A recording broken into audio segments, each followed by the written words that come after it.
Hello guys and welcome to yet another webinar from LiveChat. This is a continuation of our series Progressing with LiveChat, Growing Your Skills.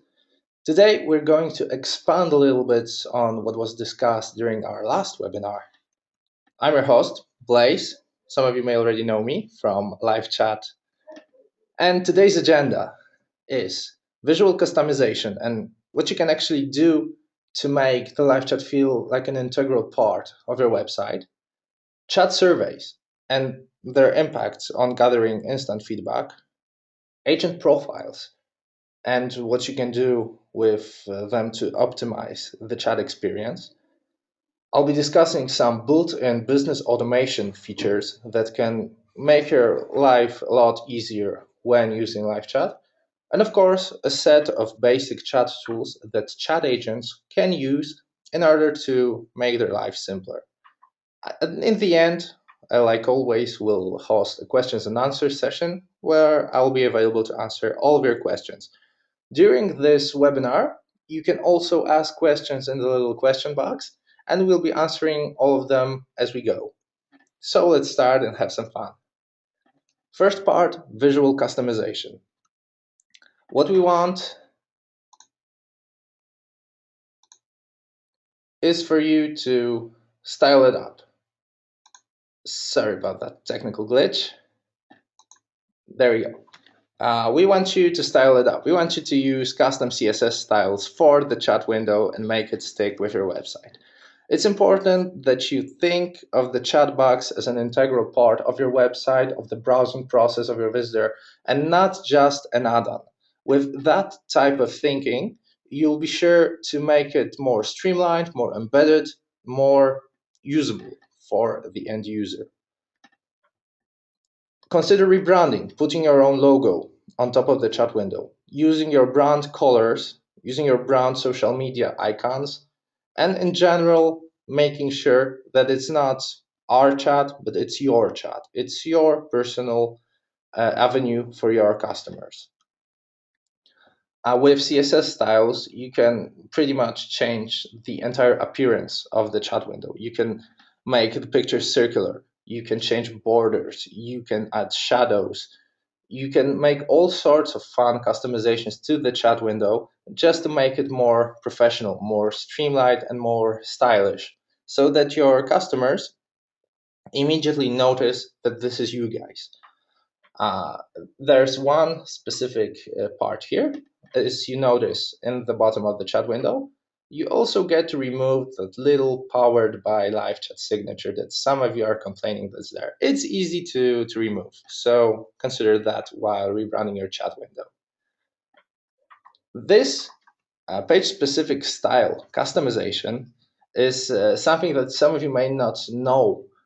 With live chat, we actually allow you to create custom styles for custom sections of your website. So let's say your homepage is green, but your shopping cart is orange, and maybe your help center is blue. In this case, having one style of the chat window wouldn't be enough. So there's no point in limiting you. We allow you to create custom styles of the chat window and placing them in specific locations within your website. Of course, custom eye catchers follow that, and you can have custom call to action messages on them with your custom locations on the website. If you don't like the embedded experience, you can, of course, take advantage of the standard way. So a chat button placed somewhere within the contents of your website. This is a graphic image, so you can upload absolutely any button you like. And that triggers a pop-up window, which is, of course, customizable to your taste. So any type of appearance that you need is achievable. Now let's talk about chat surveys. These are what follows after the visitor clicks on the chat window you show them. Chat surveys are basically an instant feedback generation tool. They give you immediate information about your visitors straight before the chat starts. Remember to use short surveys with relevant business questions. A lot of companies ask questions they don't really utilize then during data crunching or creating marketing lists. And remember that always, if you ask an additional question, you make it more difficult for the visitor to reach out to you. The chat is supposed to be simple, so as little questions as possible is key here. Try to find your own balance with your need for information and accessibility of the chat window. The primary use here is contact info, so you leave your customers an opportunity to give the name, email, perhaps a website address, and you can give them choice boxes, predefined choice boxes, which can determine a lot of things, one of which is a choice to route to a specific department within your company. Now, this is where it starts to be interesting. With this functionality, you can actually reroute the chat to a specific designated person or specific professional department. Let's say someone wants to buy something, then they just choose sales and get connected with sales representatives. If they need help, they just choose support. It's easy as that, and you don't need a secretary or specific frontline agent who would distribute this chat. The system can do it for you. Now, the survey options, of course, are not obligatory, so you can serve a chat questionnaire, but you can also allow visitors to log in using Facebook and get their Facebook info, or you can make it totally non-obligatory and then they don't even need to fill out the form. As a result, you'll be getting either a name of your visitor and geolocation and a picture and some Facebook information, or a generic name that you define within LiveChat that's going to display in place of the name of your visitor. Of course, there's a post-chat survey where you can ask the customer to rate your experience. You can give them a couple of choices here. You can give them close-end questions. You can ask them for a message like how was their experience and let them vent out whatever they feel. And give them choice lists, and of course send a custom message thanking for participating in the chat conversation. And of course, after hours, there's also a form. This is somewhat business automation because this kicks in as soon as your agents sign out. It's important that not all companies have staff to manage the chat 24/7. So when the time comes and agents sign off, the chat turns into an after hours form, and there visitors leave information. This is routed to your email. You can respond to that from your smartphone or whatever device you use to answer emails. And in the near future, we'll be introducing a ticketing system which will allow you to aggregate these and reply to them straight from the LiveChat interface. Now let's talk a little bit about agent profiles. Because you already have your chat set up, it's customized. So let's set up some profiles of people who will actually be handling those chats. It's key to set up a proper support schedule, encourage self-management and cooperation with agents, and personalized profiles. LiveChat is specifically designed for cooperation and self-management. We believe that chat agents know what's best for customers, at least they should, and they're going to work together to resolve cases and sell your products. With the agent's profile, you get to upload a picture and job title that gets displayed on the chat window. All of these chat profiles have an email appended to them. You can set working hours of agents so that they can accept chats in a specific time window and not accept chats after hours. You can set a chat limit so that experienced operators handle many chats and new hires have just a few of them to train. And as an administrator, you get to check the status of your operator and remotely log them out if that's required. Excuse me, I just got out of a cold. Okay, let's continue. You can also group agents in departments, which was shown previously, but this is how it's done. you can select specific agents who would work in support and sales and technical support and associate them with specific portions of your website. So here's one idea we're playing around. You can ask general support people to work on all of your pages, but specialized salespeople only within the shopping cart, and specialized technical people on the knowledge base and FAQ. Uh, with this configuration, you don't really need agent levels and escalations. The chat will automatically identify the type of visitor and distribute the chat to an appropriate specialist. And here's where business automation comes in handy, because live chat will allow you to chat only with prospective visitors or those who need this specific help on specific places on your website. Here's what it does. This is the basic concept. When your visitor starts a chat with you, the intelligent chat routing feature that's built into LiveChat will associate the conversation with a specific representative. This is all based on how your chat is implemented, and it's very easy to do. All you need to do is initially create departments, then associate specific chat scripts with these departments, and then place them on your website. Immediately afterwards, chats get routed to specific people. And if this isn't enough, you can narrow down this margin of error and add chat automation greetings and lead qualification through those. What greetings are is basically a custom message sent to the visitor. This is what the visitor will see. But from a business perspective, this is aggregation. This will identify your specific visitor, whether they're looking for a specific product in Google, land on your page, or maybe browse on your website too long and they get confused, they don't know what's going on. Maybe they want to leave. Maybe they're a returning visitor who's looking to buy even more. Maybe they're on a specific website. These features are able to identify this and invite them into a chat with a designated operator.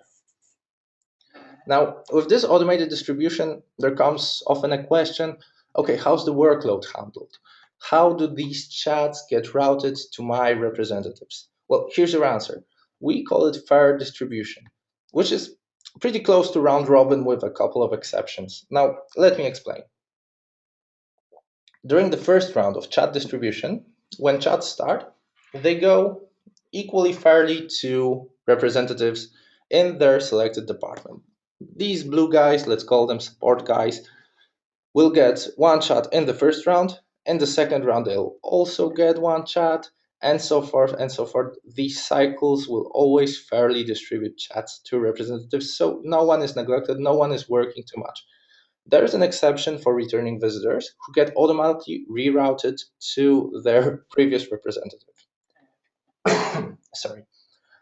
After this is concluded, new chats will be put in a waiting queue. What happens is when all of your representatives are at their chat limit, visitors are in the queue, and when, whichever agent wants to pick up a chat or maybe concludes a chat can either pick a chat through the queued chats list or get the chat automatically associated with them. So it's really, really seamless for waiting visitors to get attended to. While automatic distribution has its plus sides, it's not always used. So what we employed is another distribution mechanism, which can be used as an alternative, which we call chats only with selected visitors. This automatically puts all of your visitors in a waiting queue, and agents can pick whichever visitor they want to chat with and chat with them. So in this scenario, there's no concurrent chats limit. Everybody works as much as they can and as much as they think they can. It's an experience like having one telephone ringing in a room full of sales reps. Whomever gets the chat first will get the customer. On top of this, sorry, on top of this, you can automate chat transcript flow. So you can send chat transcripts from your interface to your emails. You can use integrations to plug in chat content into third-party applications. and of course tie your database to the chat system just to be sure that all the information is right where you need it. Well, when it comes to chat tools, these are the essential features that chat agents use in order to communicate. What's key is to establish a process of rules for using pre-written answers, chat escalation, and chat management. I cannot state this enough. It's extremely important to use these pre-written answers with care. Chat escalations should be minimal, and chat management should be just overseeing, not escalating to higher ups. We find that this is the very best method of handling first time resolutions on the chat. So encourage your chat agents to write FAQs into canned responses, review chat timelines, and avoid escalation. If that's an option, definitely take it into consideration with your business process on live chat. With canned responses, you simply configure them by adding a tag to a pre-written answer. You can use short ones like these for a simple welcome message or a simple goodbye message. But of course, your FAQs can be put in here, your pricing can be put in here, some perhaps bank information or some technical guidelines for support cases can obviously be put in here and easily accessed by chat agents. And these should be why we say that agents should manage this, because agents immediately know when there's a change in the business process, people come and complain. Then when they can immediately change their canned responses, the information remains fresh. There's no need to have someone dedicated to keep updating this information. But key factors here make them short and reusable. Remember that an agent can edit the canned response before he sends it. So if they're reusable, that's perfect. The language should be adjusted to your business. So keep it formal or informal, depending on how your brand wants to be perceived. Keep this project collaborative, inspired by previous chats, and shared or group specific. Because obviously, salespeople don't need the same canned responses as support people. Or maybe they do. It depends. You can use it however you want it. And now the chat's timeline. This is also one crucial feature, and this was asked about during our previous webinar. Someone asked whether you could easily access previous conversations with a customer during a chat without the hassle of having to go to an archive searching for it and so forth. And we answered this by what we call the chat's timeline. What you see on the left-hand side, last year, last month, now, these are indicators that this visitor already chatted with you. And here's what happens when you click on, let's say, last year, it's going to load up previous conversations with this customer. You can also scroll up to easily see them. So it's pretty much similar to the Facebook experience and gives you a lot of valuable information, which may be useful during this conversation. And of course, the last option for your chat agents is the More button, which gives you chat tools and third-party add-ons. From this level, you can stop chats or ban abusive visitors, transfer chats to additional departments, or take advantage of third-party add-ons, which will be discussed in our third upcoming webinar. So stay tuned for that. One specific feature from this I want to highlight in the new webinar is the co-browsing add-on from Firefly, which is a tremendously useful feature, but that will be shown in the third webinar. I very much thank you for attending this webinar. Hope it was useful for you. All of you will be getting a recording of this. I'll be following up by email with Mason of Aaron with required info. And looking forward to discussing some of the live chat features with you on our upcoming webinar, the third part, where we'll be covering live chat reporting and some advanced features for you hard users. Bye bye, guys. Thank you so much for attending.